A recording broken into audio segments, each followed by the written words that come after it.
안녕하세요. 요한계시록 69강 시간입니다. 이 시간 본문 말씀은 요한계시록 22장 10절부터 15절까지입니다. 제가 본문 말씀을 봉독해 올리겠습니다. 또 내게 말하되 이 책의 예언의 말씀을 인봉하지 말라. 때가 가까우니라.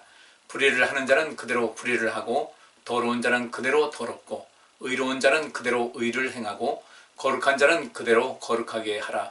보라, 내가 속히 오리니 내가 줄 상이 내게 있어 각 사람에게 그의 일한 대로 갚아주리라. 나는 알파와 오메가요 처음과 나중이요 시작과 끝이라. 그 두루마기를 빠는 자들은 복이 있으니 이는 저희가 생명나무에 나아가며 문들을 통하여 성에 들어갈 권세를 얻으려 하매로다. 개들과 술객들과 행음자들과 살인자들과 우상 숭배자들과 및 거짓말을 좋아하며 지어내는 자마다 성 밖에 있으리라. 아멘. 10절 말씀 보니까요. 또 내게 말하되 이 책의 예언의 말씀을 인봉하지 말라. 때가 가까우니라 그랬습니다. 왜 주님께서는 이 책을 쓰시고 나서 또 기록하게 하시고 나서 왜 인봉하지 말라고 하셨을까? 그 이유는 때가 가깝다는 이야기죠. 여기서 인봉한다는 그 뜻은 어떤 것을 비밀로 하거나 또 수위를 명확히 할 때 사용되는 말인데, 이것이 만약에 그 굉장히 이후에 굉장히 먼 훗날에 이것이 이루어질 것이라면 이걸 분명히 인봉을 하셨겠죠. 근데 인봉하지 않았다는 것은 지금 이 말씀을 받는 모든 사람들이 때가 가까웠다. 그 때는 무엇일까? 우리 결론적으로 이제 요한계시록 전체를 보게 되면 우리가 주님 앞에 설 때를 말씀하는 것이겠죠. 우리의 세상을 떠나는 그날을 말씀하고 있는데, 근데 이 때가 가까웠다는 그 말씀을 우리가 일반적으로 보면 주님께서 임하실 때가 가까웠다는 것을 우리가 보통 생각하기 쉽지 않습니까? 그런데 요한계시록에 기록된 그 이후에 지금까지도 2000년이 지나갔음에도 불구하고 주님께서는 다시 오지 않으셨어요. 그렇다면 이것을 역으로 말한다면 우리가 주님께 가는 그날, 그렇게 인생 태어나서 100년 사는 사람들이 많지도 않은데 그렇게 넓게 봐서 기도 길게 봐서 100년을 산다고 하더라도 하나님께서 보시는 그 시간 개념과 우리 인간이 생각하는 그런 시간 개념은 굉장히 차이가 있는 것이거든요. 영원부터 영원까지 관장하시는 우리 하나님께서 오실 때 이 100년이라는 시간은 그렇게 긴 시간은 아니고, 우리 사람이 볼 때는 굉장히 긴 시간 같지만 대체적으로 이제 인생을 살아오신 분들 보면 지나온 세월이 주마등처럼 지나갔다, 순식간에 지나갔다는 거죠. 그러고 보면 우리가 그 때가 가까웠다는 것은 우리가 주님께 갈 때가 됐다. 우리가 이 세상을 떠날 때가 과연 언제일까? 그렇게 하나님께서 보실 때는 긴 시간이 아니라는 것이죠. 그리고 우리 인생을 살아가는 것을 볼 때 우리가 할 일은 굉장히 많지 않습니까? 갈 길은 꽤 멀고, 우리가 또 주님의 사람으로서 온전함을 이루는 일에서 역시 마찬가지로 시간이 필요하고, 특별히 사람이 태어나서 성인이 될 때까지는 한 20년이라는 그런 시간이 흐르고, 이런 많은 그 시간이 흐르고 있는데, 이때 우리가 그 때를 놓치지 말고 내가 지금 여기서의 삶에 최선을 다하는 것이 굉장히 중요하다.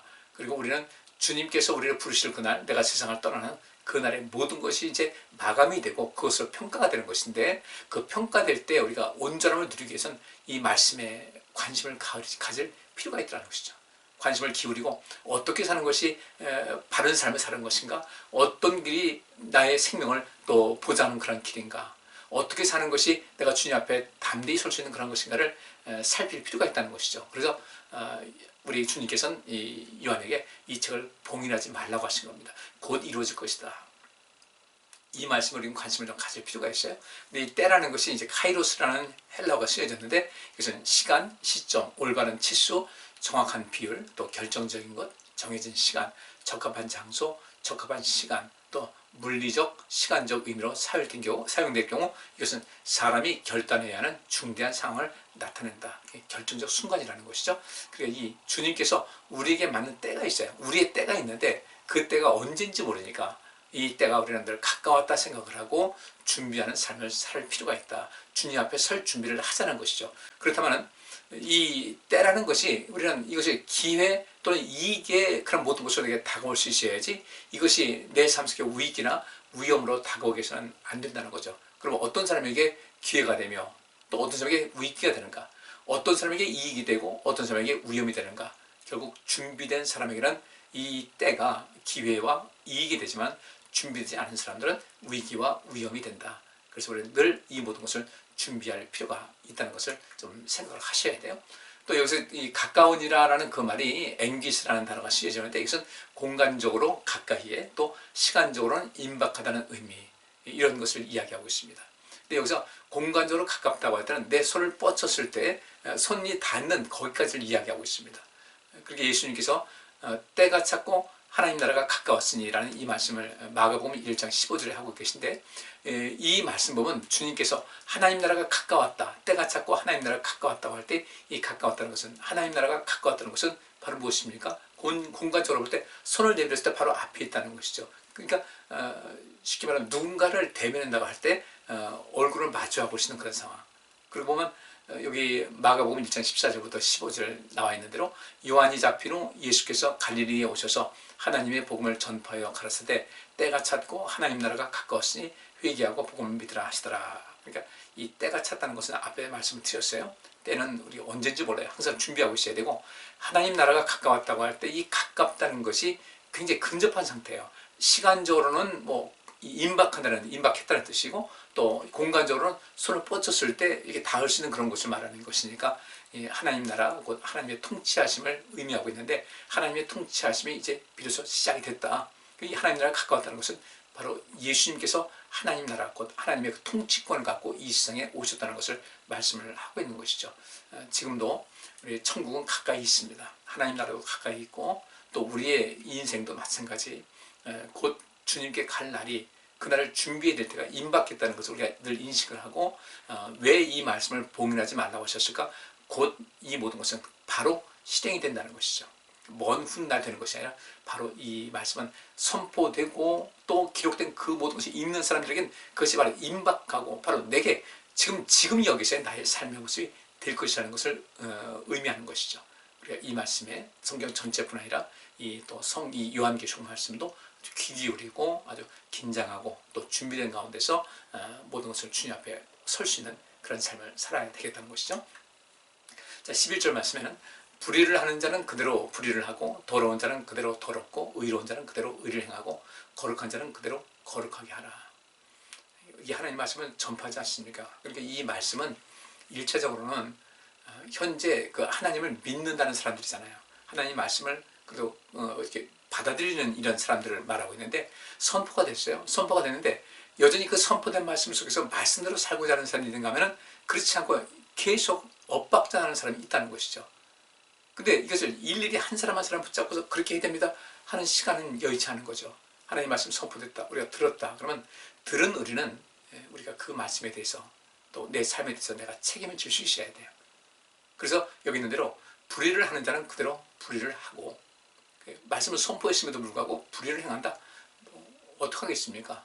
말씀은 계속해서 선포되는 것이고 우리가 다 읽을 수 있는 그런 기회는 되는데, 불의에서 벗어나지 못하면 방법이 없다는 거죠. 우리는 이 말씀을 들으면서 불의에서 발을 빼야 돼요. 더러운 자는 그대로 더럽고, 더러운 것, 내 몸을, 내 삶을, 내 속사람을, 내 영을 온전케 하는 일에 관심을 가져야 되겠다는 것. 또 의로운 자는 그대로 의를 행하고, 거룩한 자는 그대로 거룩하게 하라라고 말씀하고 있어요. 그러니까 결국은 이 모든 것에, 자기의 삶의 미래에 대해서는 자기 자신이 책임을 져야 된다는 거죠. 말씀을 들었다, 듣고 그대로 행하는 삶이 살아가야 돼요.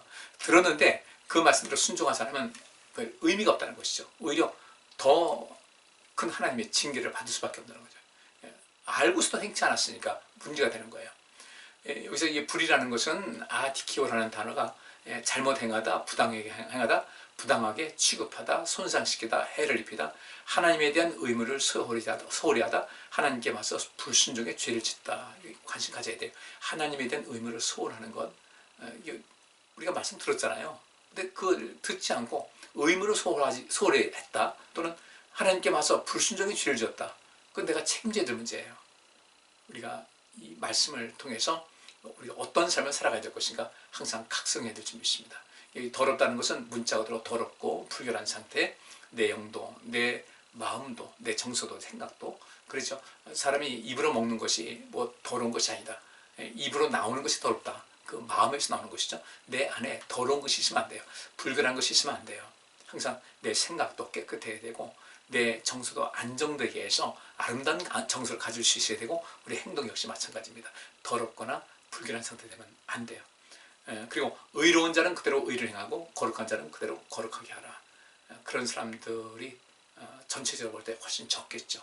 근데 우리가 의의 길을, 생명의 길을 잘 가다가 격기로 빠지지 말고 가룟 유다와 같이 그 기회가 있었는데 그 기회에서 벗어나서 삶의 위기와 멸망으로 가는 그런 삶을 살아서는 안 되겠죠. 항상 하나님 말씀에 주목하고 그 말씀을 잘 듣고 그 말씀을 순종하고 실천하는 삶을 살아갈 필요가 있습니다. 자, 그러면 잠언 1장 24절부터 30절 말씀에 보면 이런 말씀이 있어요. 내가 부를지라도 너희가 듣기 싫어하였고 내가 손을 펼치라도 돌아오는 자가 없었고 도리어 나의 모든 교훈을 멸시하며 나의 책망을 받지 아니하였은즉 너희가 재앙을 만날 때 내가 웃을 것이며 너희에게 두려움이 임할 때 내가 비웃으리라. 너희의 두려움이 광풍같이 임하겠고 너희의 재앙이 폭풍같이 이르겠고 너희에게 근심과 슬픔이 임하리니 그때 너희가 나를 부르리라. 그래도 내가 대답지 아니하겠고 부지런히 나를 찾으리라. 그래도 나를 만나지 못하리니 대저 너희가 지식을 미워하며 여호와 경외하기를 즐거워하지 아니하며 나의 교훈을 받지 아니하고 나의 모든 책망을 업신여겼습니다. 이 말씀은 뭐예요? 앞에 우리가 말씀 본 대로 불의를 하는 자는 그대로 불의를 하고 더러운 자는 그대로 더럽고 이 말씀이 있지 않습니까? 근데 이 말씀, 하나님 말씀을 듣고서 순종해야 될 텐데 그렇지 않은 사람들이 너무도 많이 있다는 거예요. 그래서 여기 잠언 1장의 말씀대로 내가 부를지라도 너희가 듣기 싫어했다는 거죠. 불의를 행하는 자, 계속 불의를 행하는 겁니다. 내가 손을 폈는데 돌아오지 않았다. 도리어 나의 모든 교훈을 멸시하며 나의 책망을 받지 않았다. 그래서 나는 너희를 버릴 것이라는 거예요. 내가 너희를 비웃을 것이다. 너희에게 결국에는 두려움이 광풍같이 임하겠고 너희에게 재앙이 폭풍같이 이르겠고 너희에게 근심과 슬픔이 임할 때 그래서 그들은 너희가 나를 부르겠지만 그래도 내가 대답지 아니하겠고 부지런히 나를 찾으리라. 그래도 나를 만나지 못할 것이다. 왜? 그저 발등에 떨어진 불 끄겠다는 그런 마음으로 진실된 마음으로 주님을 찾아야 될 텐데 아쉬울 때만 주님을 찾고 이렇게 되니까 주님께서는 그들에게 응답하지 않겠다는 거예요. 결국 무엇 때문에 그런가? 하나님을 대저 너희가 지식을 미워하며 여기서 지식은 하나님을 아는 지식을 말합니다. 그 지식을 별로 개념치 않았어요. 여호와 경외하기를 즐거워하지 않았다. 우리 돌아볼 이야기죠. 나는 하나님 경외하는 것을 즐겁게 하고 있는가? 아니면 억지로 하고 있는가? 나는 주의 교훈을 듣긴 듣는데 순종치 않는, 결국은 교훈을 받지 않는 상태가 된 것은 아닌가?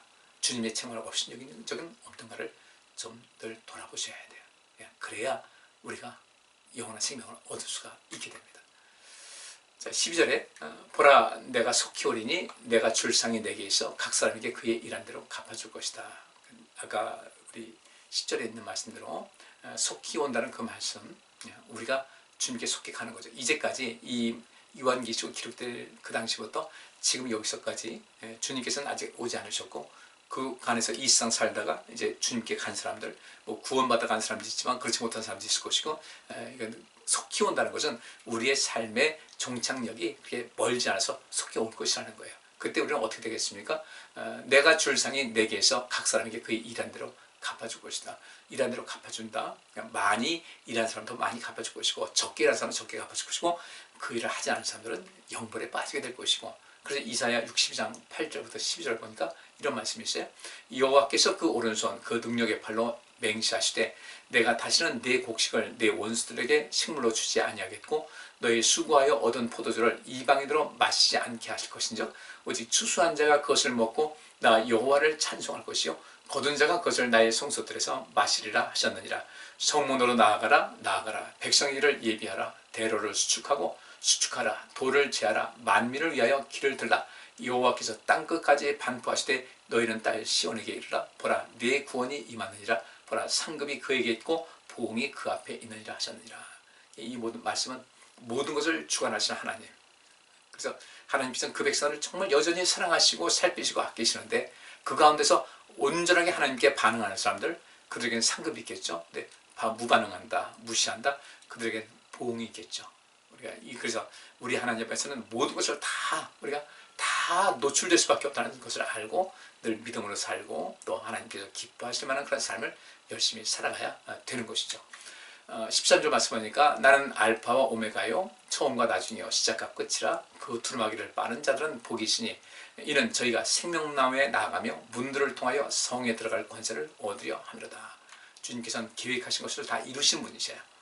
그래서 알파와 오메가, 헬라어의 알파벳입니다. 알파는 첫 문자고 오메가는 끝 문자예요. 그래서 알파와 오메가, 처음과 나중, 시작과 끝, 똑같은 이야기인데 그 가운데 모든 것을 이루시는 분이니까 한치도 오차가 없이 완벽하게 이루시는 그런 것을 우리가 알고 주님 앞에 온전히 서야 될 것이다. 그래서 우리의 삶의 시작도 온전해야 되고 끝도 주님께서 보실 때 기뻐하실 만한 것으로 우리가 마감을 해야 되는 거예요. 그러면서 그 두루마기를 빠는 자들은 복이 있으니 이는 저희가 생명나무에 나가며 문들을 통하여 성에 들어갈 권세를 얻으려 함이로다. 그 두루마기를 왜 빠는가? 빤다는 것은 정결케 한다는 거 아니겠습니까? 그러니까 앞에 있는 대로 더러운 자는 그냥 더럽게, 불의를 행한 자는 불의를 행한 대로 그냥 두라는 겁니다. 근데 깨어있는 사람들은 어떡합니까? 그 두루마기를 빤다고요. 빨았다는 것은, 빤다는 것은 무엇이겠어요? 오염이 됐다는 것이죠. 더러워졌다. 그 더러워지고 오염된 것을 그리스도 안에서 빠는 이 사람들, 이것이 참 믿음의 사람이거든요. 그렇게 사람들, 이 회개하고 또 늘 죄의식을 갖고 죄에 대해서 싸움을 하고 늘 사단과의 싸움도 하고 주의 말씀대로 살고자 힘을 다하는 이런 모든 것이 그 두루마기를 빤다는 그런 것으로 표현되는 것이거든요. 그 두루마기를 빠는 것이 무엇이겠습니까? 그리스도로 옷 입는 그런 삶이에요. 성경에 그런 말씀 많이 있습니다. 그리스도로 옷 입고라는 말씀을 바울도 그렇게 했는데 그 이야기예요. 그 사람들이 생명나무에 나아가게 되고 그 사람들이 그 구원의 문을 통해서 그 새 예루살렘, 거룩한 성 새 예루살렘에 들어갈 권세를 얻게 된다는 거예요. 그래서 빤다는 말이 그게 씻다, 빨다는 것이고 이 말씀이 요한계시록 7장에도 기록이 되어 있는데 거기 보면 요한계시록 7장 13절부터 14절 장로 중에 하나가 응답하여 내게 이르되 이 흰옷 입은 자들이 누구며 또 어디서 왔느냐 내가 가로되 내 주여 당신이 알리이다 하니 그가 나더러 이르되 이는 큰 환난에서 나오는 자들인데 어린 양의 피에 그 옷을 씻어 희게 하였느니라 그랬어요. 그 장로들이 24 장로들이 이제 그 한 사람, 24 장로 중에 한 사람이 이제 묻습니다. 요한에게 이 흰옷 입은 자들이 누구며 또 어디서 왔냐? 저는 모르겠습니다. 근데 당신께서 아실 것으로 믿습니다. 했더니 그가 말하기를 이는 큰 환난에서 나오는 자들인데 어린 양의 피에 그 옷을 씻어 희게 하였느니라 이렇게 이야기를 하고 있습니다. 우리가 어린 양의 피로 그것을 빨았다면 빨갛게 될 텐데 그게 아니죠. 어린 양의 그 옷을 씻어 희게 하였다. 내 죄를 사함받은 그런 사람들이죠. 그렇죠? 하나님 앞에 나와서 그 자신의 죄의 사함을 받은 사람들 주님께서 그 사람이 인정하신 것이거든요. 굉장히 복 있는 사람이에요. 우리 끊임없이 내 죄를 맑게 씻기시는 주의 공로를, 주의 보혈의 공로를 의지하고 또 주님의 은혜 안에서 나의 삶에 회개하고 또 죄사함 받고 하는 이런 것 계속해서 이어나가야 됩니다. 그렇게 해서 내가 두루마리를 빨 때 이 사람들은 복이 있어서 생명나무를 먹을 수 있는 거기에 나아갈 수 있게 되고 또 거룩한 성 새 예루살렘에 그 성에 들어갈 권세를 얻게 된다고 말씀하고 있는 것이죠. 15절 말씀 보니까 개들과 술객들과 행음자들과 살인자들과 우상 숭배자들과 및 거짓말을 좋아하며 지원하는 자마다 성 밖에 있을 것이다 그랬습니다. 이것은 이제 현대어 성경에서는 이렇게 번역하고 있어요. 성 밖에는 하나님을 떠난 자와 마술사, 부도덕한 자와 살인자, 우상 숭배자와 거짓말을 밥 먹듯하고 또 거기에 귀 기울이는 모든 자들이 우글거리고 있다 그랬어요. 앞에서는 그 자기 그 옷을 빤 사람들이요, 그 두루마기를 빤 자들은 복이 있다. 죄사함 받은 사람들이죠. 회개를 통해서 하나님 말씀을 믿고 또 단순하게 회개한 것이 아니라 회개에 합당한 열매를 맺는 이런 삶을 살아간 사람들 다 이게 복이 있어서 영생의 자리에서 영원한 그 복을 또 하나님의 은혜를 부음받게 되는데 반대로 개들과 술객들과 하면서 이렇게 쭉 이야기가 나오고 있습니다. 이 사람들은 성 밖에 있으니까 성 밖에 있다는 것은 구원의 울타리 밖에 있으니까 꺼지지 않는 영원한 불못에 던져온 그런 존재들이죠. 근데 여기 보니까 개들이라고 나와 있어요. 이 개라는 것이 퀴온이라는 단어인데 이것은 구약성경 헬라어로 이제 그 구약성경을 번역을 했는데 이 구약성경에서 길거리에 비천한 개를 표현할 때 이 퀴온이라는 단어가 쓰여졌습니다. 이것은 경멸하는 그런 단어죠. 그 당시에도 랍비들이 그 신앙심이 없거나 이방인들 이런 사람들을 개에게 비유할 때 개와 비슷한 경멸감을 나타내 보였어요. 여기서 개들과라는 것은 구원받지 못한 사람들, 예수님 당시에 그 유대인들이 그 이방인들을 개 취급했잖아요. 물론 그들 객관성은 없는 그런 것이죠. 자기 주관적인 그런 것이 있는데 여기서 말씀하고 있는 개들과라는 것은 하나님께서 보실 때 정의 내리는 겁니다. 구원받지 못한 비천한 사람들. 근데 이 사람들이 비천한 사람들이 가난해서 그랬는가? 그렇지 않은 거죠. 거기는 뭐 돈 많은 사람도 있을 것이고 권력 있는 사람도 있을 것이고 또 학식 있는 사람도 있을 것이고 또 사두개인도 있을 것이고 바리새인도 있을 것이고 랍비도 있을 것이고 많습니다. 근데 결국 주님께로부터 인정받지 못한 그런 사람들, 거기에다가 이제 술객, 행음자, 살인자, 우상 숭배자들, 또 거짓말을 좋아하며 또 이 거짓말을 좋아하는 사람도 여기서 이제 그 큰 심각한 결과를 갖고 되는데, 그 다음에 거짓말을 좋아해서 거짓말할 때 그 거짓말을 재생산하는 사람들, 그 말에 귀를 기울이고 거짓말에 미혹되고 그것을 또 재생산해서 다른 사람들 미혹에 빠지게 하는 이런 사람들도 다 포함이 되고 있습니다. 그래서 우리가 온전한 분별력이 있어야 돼요. 옳고 그름을 잘 깨달아야 내 인생을 내가 스스로 보장할 수가 있고 또 이렇게 안전을 도모할 수가 있는 것이니까 이렇게 하나님 말씀에 입각해서 봉인되지 아니한 이 말씀을 마음껏 보시고 또 연구하시고 기도하시는 가운데 구원의 큰 기쁨, 영생의 놀라운 영광의 자리에 모두가 다 들어갈 수 있는 여러분들 되시기를 바랍니다. 기도합니다. 하나님 감사합니다. 오늘도 주의 귀한 말씀을 살폈습니다. 깨어있어 주님 앞에 설 준비를 든든하게 할 수 있는, 그래서 우리가 거룩한 성 새 예루살렘에 들어가 생명나무의 그 모든 몫을 내가 받고 또 영생의 큰 기쁨과 하나님께서 온전케 하시는 그 놀라운 그 은혜의 자리에서 행복한 삶, 기쁨 넘치는 삶, 이것을 영원토록 누릴 수 있도록 도와주옵소서. 예수 그리스도 이름으로 기도하옵나이다. 아멘. 오늘 여기까지 하겠습니다. 감사합니다.